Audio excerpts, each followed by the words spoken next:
Hi, it's Kate Brownfield from ADHDkidscanthrive.com. Thank you for being here. Thank you for listening.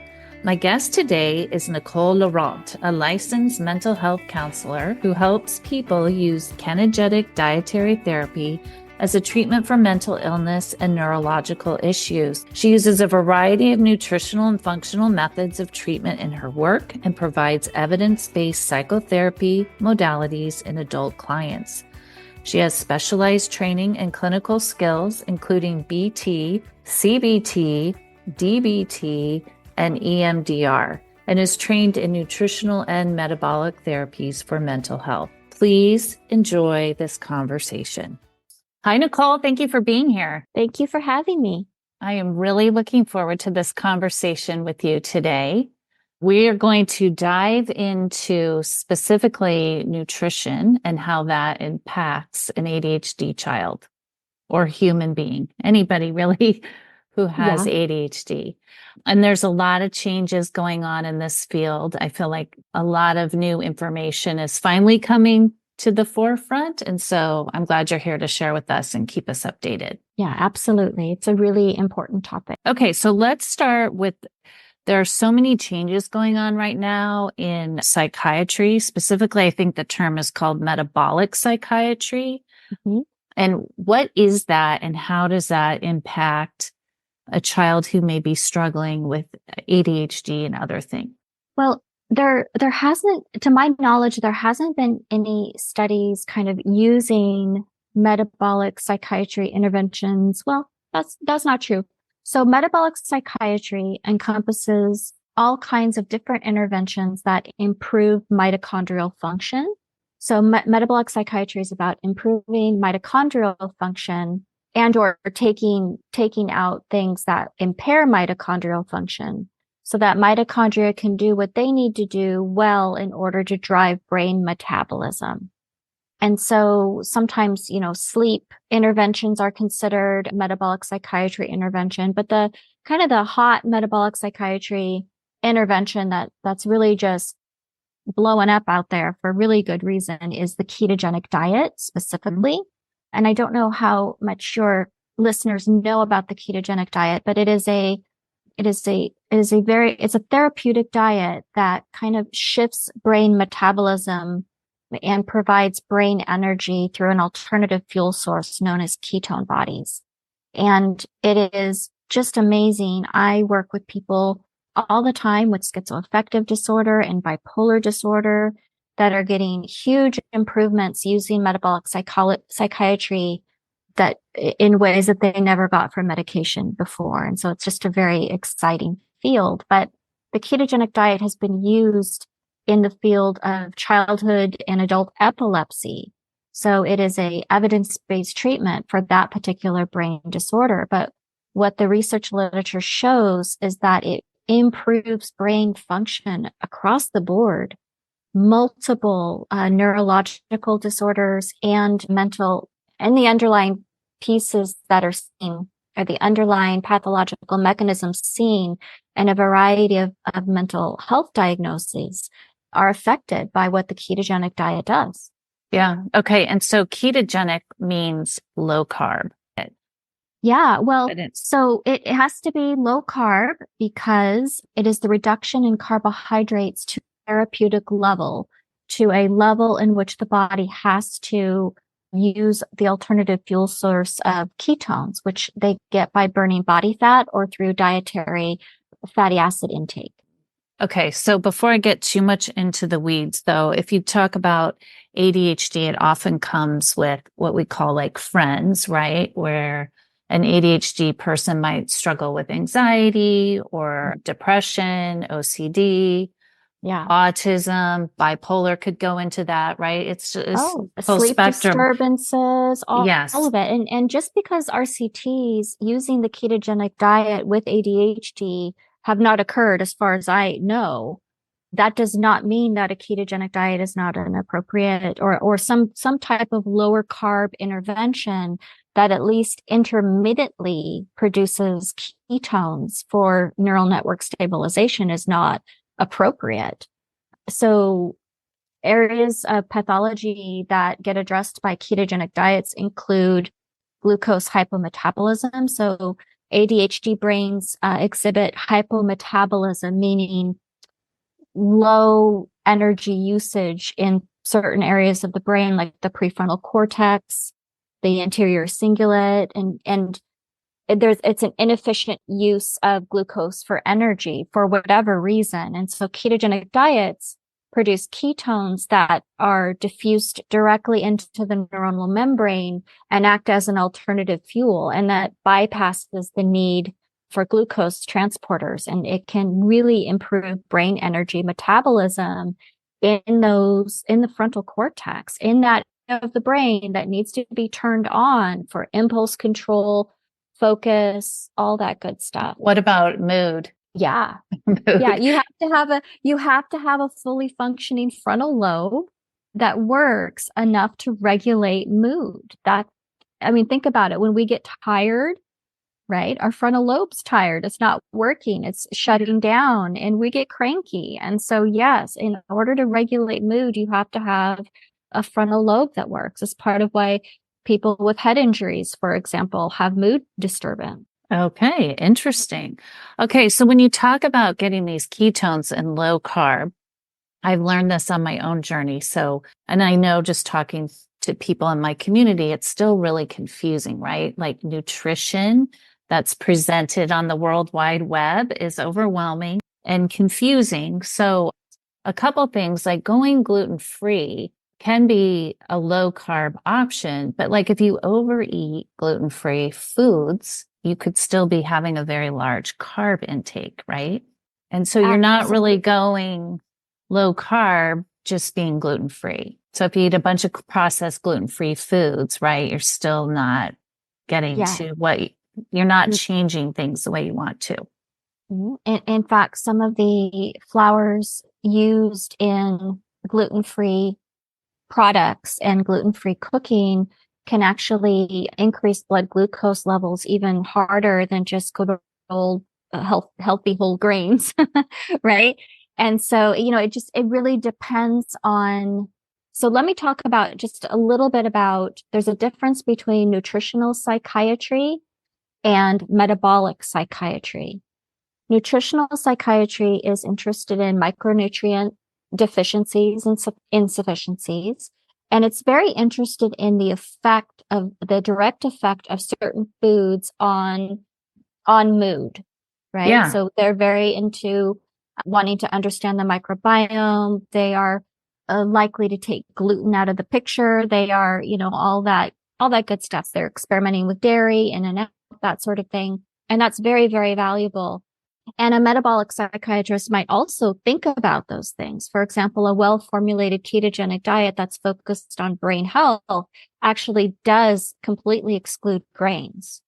So you wouldn't be getting gluten-free grains or grains of any kind on a ketogenic diet, because the carbohydrate intake has to be reduced enough to shift the fuel source, the primary fuel source being used in the brain. The presence of ketones is very important to brain energy and to brain metabolism.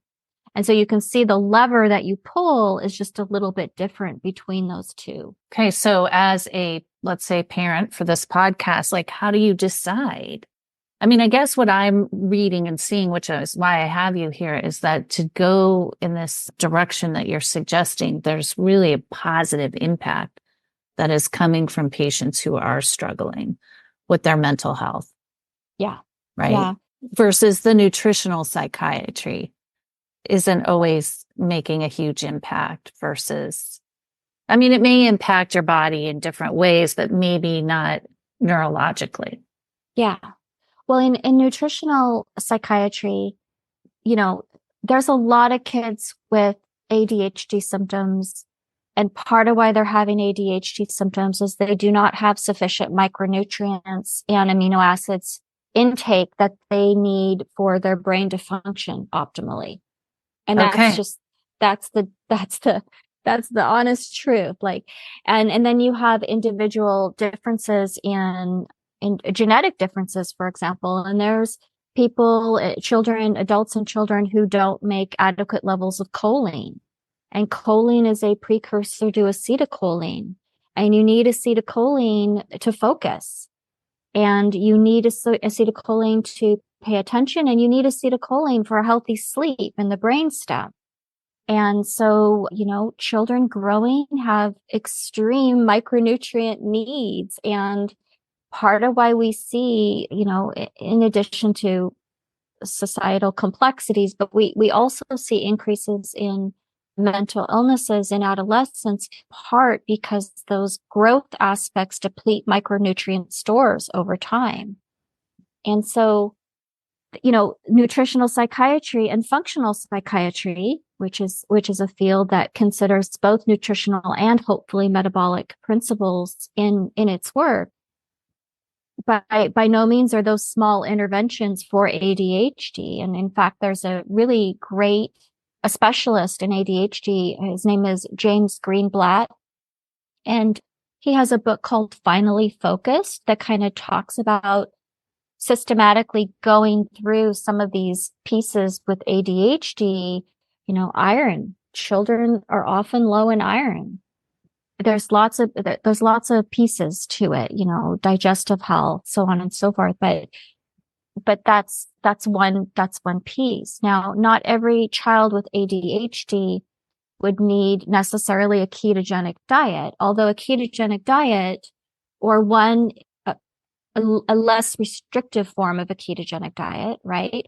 So we don't want to reduce protein intake and put someone with ADHD unnecessarily on a classic ketogenic diet ratio because protein is a little bit low. And with children, they need a lot of protein to grow. And so there's less protein restrictive forms of ketogenic diets, like modified Atkins diets, for example, that don't even restrict protein, but really only restrict the carbohydrate intake for the production of ketones. And so, but ketogenic diets do improve a lot of the neurotransmitter imbalances associated and seen with ADHD. So it improves the functioning of things like serotonin, dopamine, noradrenaline, and the glutamate GABA effects that are part of ketogenic diet, part of what stops seizures. So GABA is an inhibitory neurotransmitter and it calms anxiety really well. So, you also see downregulation of brain-derived neurotrophic factor in ADHD and ketones. At least one of the ketone bodies that are produced on a ketogenic diet upregulate BDNF. There's nothing like a ketogenic diet for neuroinflammation, So it's not so much that every child with ADHD needs a ketogenic diet. There might be micronutrient insufficiencies and deficiencies that are low-hanging fruit that can be addressed maybe with a broad spectrum micronutrient formula, such as what's, provided by Hardy's Nutritionals. They provide a really well-balanced micronutrient supplement that children can use. In fact, the first place I learned about Hardy's Nutritionals was a child and adolescent psychiatric symposium. So there are doctors who use broad spectrum micronutrients in the treatment of ADHD, if only to help reduce the amount of stimulant medication that is needed. Yeah. And those stimulants, there's a micronutrient deficiency syndrome that is a part of long-term stimulant use. That is not talked about, that is not discussed as part of informed consent. And, I don't know how many adults I see where they're in their 30s. They've been on stimulants for their whole life and their stimulants just stop working. And then, I guess that's just my ADHD brain. That's just what it is. Well, it also could be that you are so micronutrient deficient and insufficient now that you do not have basic materials you need in order to make your neurotransmitters. And I don't think that is a good, I think we're just really missing the mark by not helping people with the nutrition aspect of this disorder. Yeah, I agree. So I've learned this in my own life. So my question is, a lot of professionals and pros in ADHD will say, and I think as parents, you depend on your pediatrician, right? To be the point person to guide you in the direction of where you should go with your child and the decisions that you should make. And none of them talk about nutrition. So are very little, not to this level of detail that you're sharing with us and that you talk about on social media and stuff. Is the American Pediatric Association going to get on board with this? Because ADHD is on the rise. I think parents, we always want the best for our children, and that's our first stop. That's where we go when we're like, our child's having a hard time in school. They're having a hard time at home. What do I do? Are they going to get on board? Do you know just from your work of advocating for this that? I think there are a professional association like that, I can't necessarily comment on. I do know that there are psychiatrists more and more that are understanding that you have to have zinc and iron on board for an antidepressant to even work. Like you have to, it's not enough to keep serotonin in the synapse. You actually have to have the materials needed to make enough serotonin to begin with for that to be helpful. So I think that, I don't know. I think that we have such a psychopharmacology viewpoint in modern medicine that it is detrimental, because we're completely ignoring a whole other area of really well done RCT research showing a huge nutritional component to mental illness that is not being addressed by our doctors currently. So I don't know, I really don't spend a lot of time focusing on those big associations. I think that they're going to have to catch up. I think that any parent who is trying to get these symptoms under control or taken care of through that system are going to find holes in the treatment. Yeah. That makes them curious, and just like you, makes them reach out and start to do their own research, and they're going to find that we really need. Be great to see some RCTs using ketogenic diets with different ADHD populations. That would be useful, but I think that we can't necessarily wait for everybody to get on board and in agreement. Children grow very fast. Yeah, they do. So we don't have time for that. Yeah. And so thank you for being with me on the podcast, because I think for my listeners, right, who are trying to figure it out, I appreciate you sharing all your knowledge.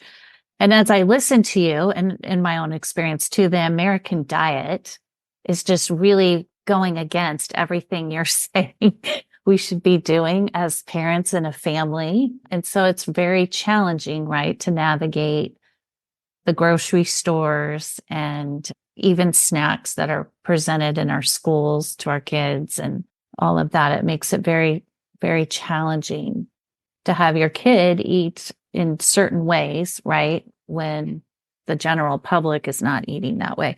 But I did want to ask you too, like sugar is another big carb that is labeled, that's technically a carb. I never knew that until I really dug into this myself. I don't know what I really thought of sugar as, but I didn't realize it was considered a carb. And that's really detrimental, right, to your mental health and your whole body actually too. So limiting sugar is like a huge step that a parent could take to help their child, right? Absolutely. And when sugary treats are being handed out as rewards at school, it makes it very difficult. So much of the nutritional information that goes into our national guidelines, our dietary guidelines, is based on very poorly done associational epidemiological studies. And it is not provided from what we understand about human biochemistry.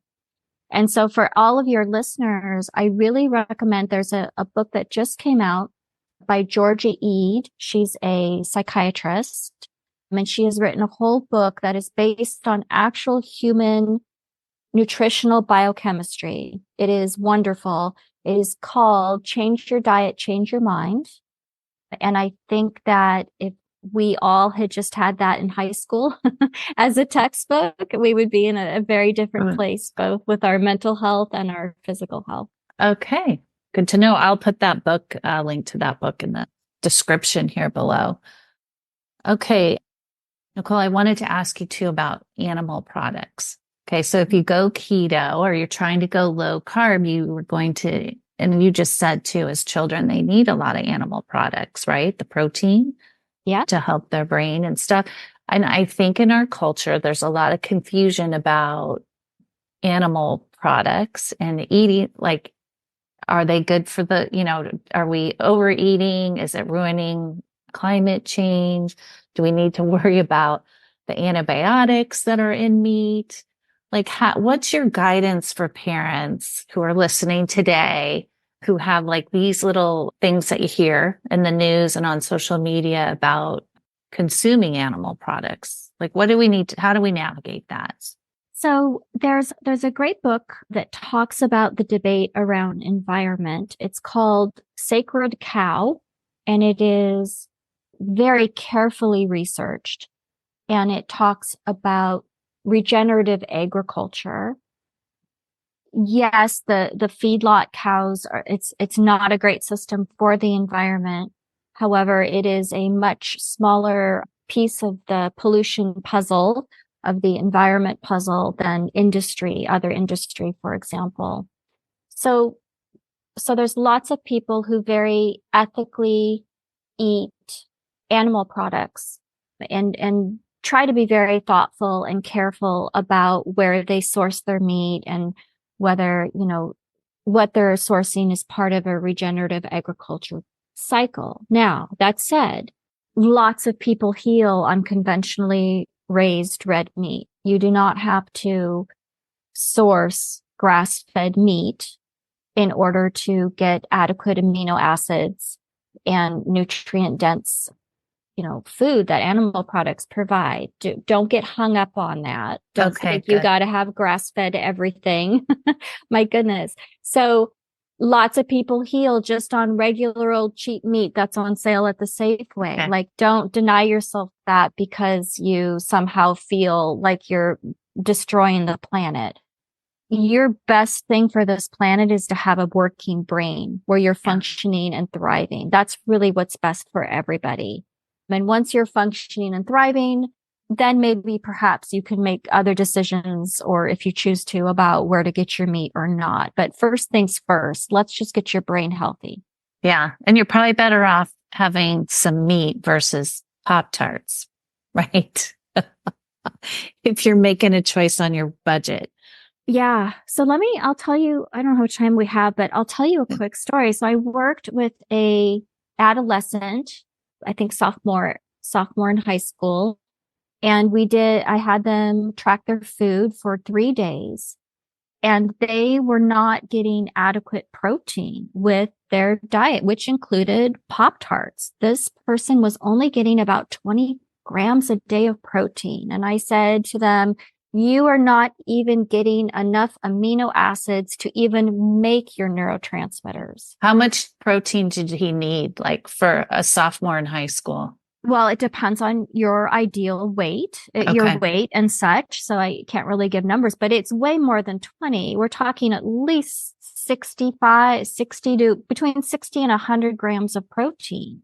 And this is someone who was sedentary and not athletic in any way, shape, or form.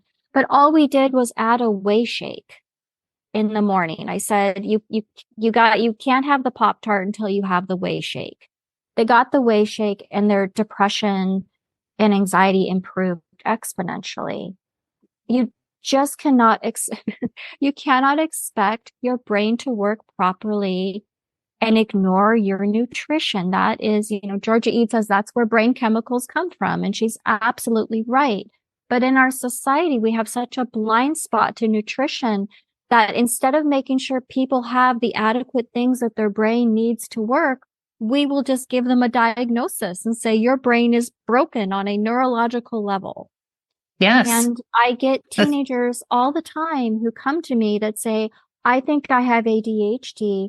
You need to evaluate me for ADHD. And I say, I can't possibly evaluate you for ADHD until we make sure that your brain has at least the basic things it needs to work.